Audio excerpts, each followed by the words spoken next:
நான் தான் அமிர்தா. ராமுவும் பாலாவும் நல்ல நகையும் சதையும் போல் நல்ல நண்பர்கள். இருவரும் ஒரு நாள் திடலுக்கு போய் விளையாட நினைத்தார்கள்.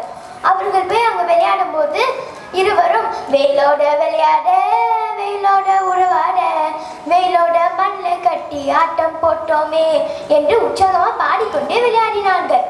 அப்போது ஜில் ஜில் என்று புதரிலிருந்து சத்தம் கேட்டது. என்ன அதுன்னு பார்க்க இருவரும் புதர் பக்கத்தில் போய் பார்த்தார்கள். அப்போது அங்கு குட்டி முயல் குட்டி அங்கு இருந்தது.